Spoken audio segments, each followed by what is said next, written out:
one business at a time.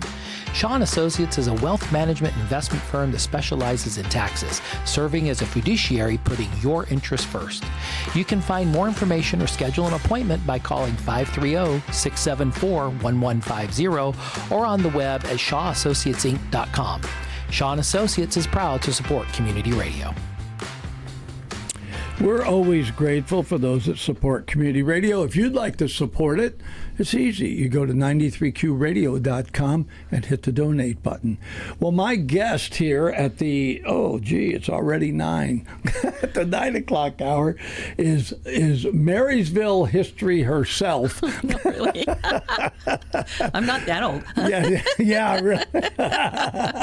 Maybe I should rephrase that. Yeah, I think so. So I never get it right. Sue Moyer. Yeah. I just go Sue Moyer. That works for me. I can't carry all that. You got a lot of names to remember. Oh my, including my own. So you got some exciting news, things happening in the realm of history in our area. So just take off. Well, we just found out earlier this year that the state of California has a new foundation program, and they have 70 locations, and Northern California was not represented well. Well, being a historical buff, as you mentioned. So we contacted them, and we found out that we can be part of this program. So we are going to be joining the California Preservation Foundation, and it's in the month of September for the whole state, and we're going to bring residents of the state more knowledge of our local history. We're going to start kind of small this year. We only picked 2 locations. We picked the Arboga Japanese Internment Center, which, if people don't know, after Pearl Harbor, we incarcerated many of our Japanese citizens, and we had a camp, Arboga Marysville Assembly Center. Just under 2,500 people were incarcerated there in a temporary location and then sent to permanent concentration camps for the duration of the war. It's the only one in this, not just the state of California, but the United States, this memorial that we have up there. And we've been working on this since 2007 when we inherited some negatives, and so partnering with the JACL and the Arts Council, who got a lot of the grant funding, the Rotary Club, which David Reed helped get the grants for that and brought the Rotary Club, and they maintain it. We worked with Yuba College to get the murals done. Stuart Gilchrist, our city council member, he designed a lot of it, and we used the negatives from Myrtle and Clyde Bush. They were the only photographers that would take our Japanese citizens' pictures so they could have an ID card to be incarcerated. So these people are going to come from the state of California. They're going to come to Marysville, and we only have 2 sites this year, that assembler. And then, the historic Packard Library. Yeah. Okay. Yeah. So that building is now empty, and the city has retained rights of it. And we are hoping that we're starting a new museum. Yuba County doesn't have one. Grassroots starting. We have a little temporary location right across the street from you. We're looking for a bigger place to expand to. And so this building, Gladding McBean did the inside. There is a time capsule in one of the cement corners. John Quackenbush Packard, he had a business here, a mercantile business, and a blacksmith shop and a stable. He took that land and built the first public library west of the Mississippi. And the way that it was built, the architecture, the reason that the lighting is such, the reason that the windows are such, because they didn't have air conditioning.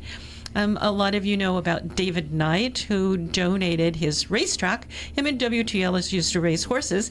And, of course, that's Marysville High School now. He donated his racetrack and his golf course to an institution of higher learning for our students, kind of a junior college, which it became a high school and the first Yuba College before it moved out to Linda. They should put horse racing back. Yeah. Come on. Wouldn't that be an something? equestrian program for the high school students, like FFA, right? They could have horse racing. Oh, my gosh. Well, we'll go to the city council and suggest see that. if they'll approve that one. So what else? They had a golf course out there? Yeah, he did. He had a golf course, and he donated that land, and he let the Chinese that were here have gardens out there. And of course, that's all housing now. Okay, East Marysville was where the gardens were, and then the Chimes had an airport out there. So there's so much history out there. So we'll be doing the Packard Library, And this will be the 19th and 20th of September is the weekend that we get. This program, the California Preservation Foundation, is the whole month of September. And when you become a participant, you get to pick your weekend. So they pay $20 for a pass for all 70 of these locations in California. And so what they ask us to do as presenters is to have something special for these people that come, that if you were going on a regular tour that we might do, we're going to give you a little something more special. And we can ask for a donation or not, and that's entirely up to us, but we won't get funding from the foundation. They keep that for their imaging. They're centered in San Francisco, and you have to sign a memo of understanding.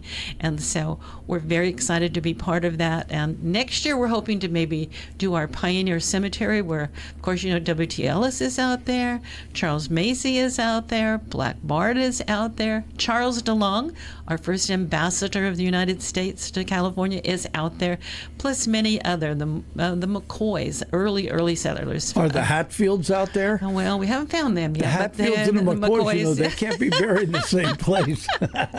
But survivors of the Donner Party. Harriet's buried out there, and Charles Kovalater, one of our city fathers, is buried out there.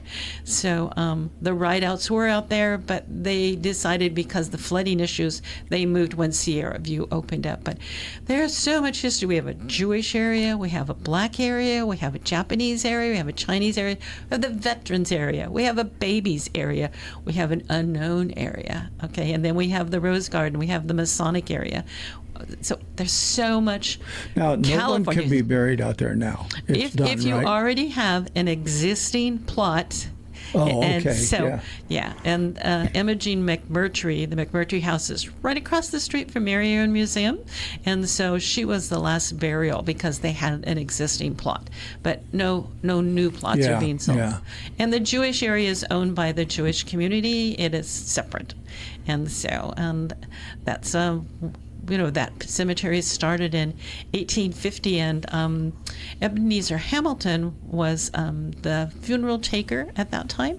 And the first 20 years of burial, he kept the records.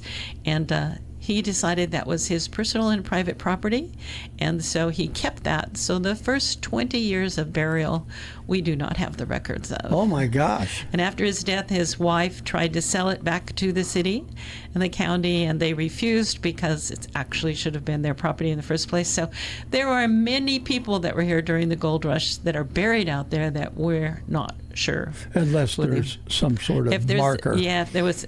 But in the 1850s, and there were, remember, it wasn't bound. There were no levees.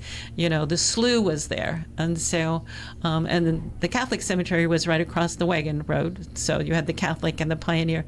But there's probably many people buried underneath where the levee is, where the railroad tracks are and everything that we don't know about. And so, it's been enclosed now and fenced and everything. But so much history. We could spend days and days and days just talking about who's out there and their stories and stuff. Well, in the resurrection, they'll come up and we can find out who they were. We'll find out who they are. So the Historical Commission is very excited, and the museum, to be part of this movement in California. And so we hope every year to have someplace different. We hope to do Chinatown, which, we have that whole street. We have the temple, we have the school, we have the museum now. Those are first things in California that were here. And we're hoping to do the Packard, okay? And we're hoping to do Mary Aaron, and we're hoping to do the cemetery, and maybe, Julia Morgan homes that were here, and how she came to be friends with the Rideouts, how that whole thing started. We have the most residential homes built by Julia Morgan in the state. Of her 300 plus buildings that she did in her career, we have the most residential homes right here. So those are the Victorian style homes, right? Julia Morgan didn't do Victorian. What'd she do? Well, she designed it. She would come and meet you and your children and design a home just for you. Oh. And her style was unique, okay? It was, she didn't like the retro. She actually retired at 85 because she didn't like the new neon and shiny and everything, but she studied in France. So if you wanted a Victorian style, but most of hers was to bring the outside in and also design it for you. She always liked to have a library and a stage for the kids so that they could perform, because this was going to be their home. They were going to live in it. And windows and lighting and air were very important to her. And so you will notice all of her homes have windows, so there's natural light and natural airflow. It's pretty amazing how she did her designs. I remember that I don't know where I was reading it, but it was the old, they called them shotgun homes, because the front door and the back door, Right, together. where you could open your house and the air could flow through your house. So wherever the front door was, the back door was, right? And I always thought, well, that's a very clever idea. Maybe not for everybody, but if you're one of those people that likes to open the windows and doors, in the spring, whenever, the air is clear and clean. Well, they didn't have air conditioning then. Yeah, then you want a house that the air can flow through. Now we get, I forget what they call it, whole house fans. Whole house fans. So they just, you open your windows and boom, it just, yeah. I'll tell you a funny story about downtown Marysville. We had a Madam Ann Davis, and she had a house down in Chinatown. And so the city was often asked to go clean it up. Okay. And so her front door opened directly, shotgun style, to the back door. And they would send the fire department, open the door, and send the fire hose and clean up downtown Marysville, just shoot water through her building, and that's all. And they would put it in the city council minutes that they'd cleaned up Marysville.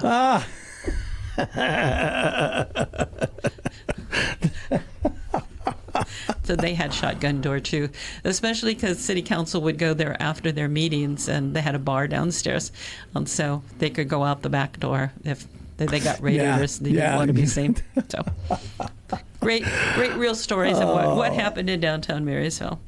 But we are very proud to be part of the California Preservation Foundation, and it will be open to the public, but we're hoping to get people to come up.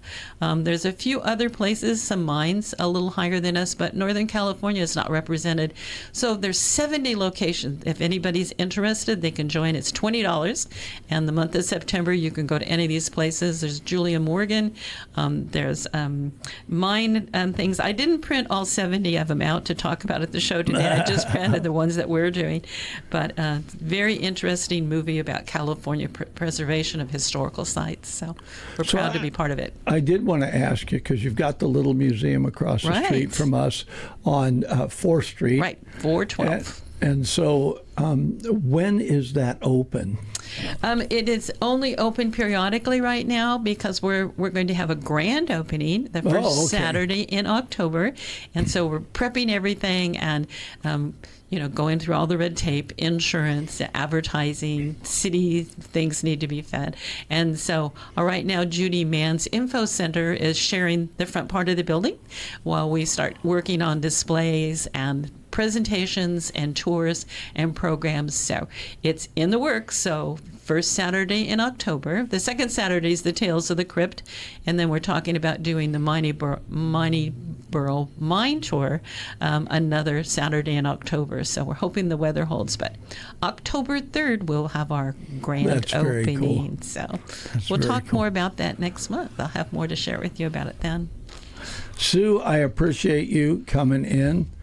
We switched you up. You're coming in at a later hour. Right. And you need to know the only reason we did that was for me. It had nothing to do with anybody else.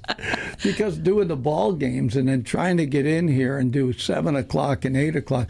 So we switched to 8 and 9, but amazingly, more people have said, I'm more available. That 7 o'clock, a lot of people were not available for. So we did a lot of switching around, but again, it was for me.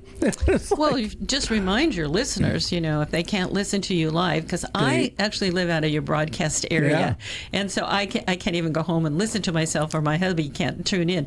But it is available. You can listen to any of your programs, and which ones are they on now? Because you changed up a little bit. Well, they'll still be on both. So on Facebook, they'll be on 93Q Radio on Facebook. Got it. On YouTube, it's our new YouTube channel, which you go to YouTube, it's 93Q TV, and it loops So even if you didn't see it when it first came on, and we've still got some work to do to program that. It's a big deal to program YouTube. But anyway, when you come on, if they're watching on YouTube, we hit the button and it goes on right away. So no matter what's looping, this comes on. Excellent. So this will show at the hour intended. So we did that. But then it can come on later. And Well, thank you for all of that. That is just the community needs to realize they can watch these, because sometimes I go back and watch other people you've interviewed because I didn't get to listen to it. And so if I'm not driving through the county or downtown or something, I don't get to hear it at all. So that's amazing. so Thank you. I still get people saying, Fish, why don't you put a camera in there so we can see you? And I'm like, Because you don't want it. well, once we flip completely to a TV morning show, Yeah. we'll do that. We'll be sitting together. And so it'll be a little different from that standpoint. But I think that is something that's important. It changes the view. But we'll always have this. This is a great studio, and we're able to do things that, I mean, honestly, that I think are important to the community. I think the history of Marysville and the surrounding area is important. But, you know, I do law enforcement and everything, so people can come. It's really to educate and inform. Hopefully it entertains in the process. Well, I could bring in pictures of some of the things I'm going to talk about, and Yeah. they could focus on that. So people like those old pictures, you know, and Have what's you- going on. I don't know about you, but I've noticed all my pictures are old now. I'm not going to answer that. Thanks, Sue. It's historical. Historical, that's the term. Thanks for coming on. You bet. This community interview is made possible by Shaw and Associates. I'm Dave Shaw, President and CEO of Shaw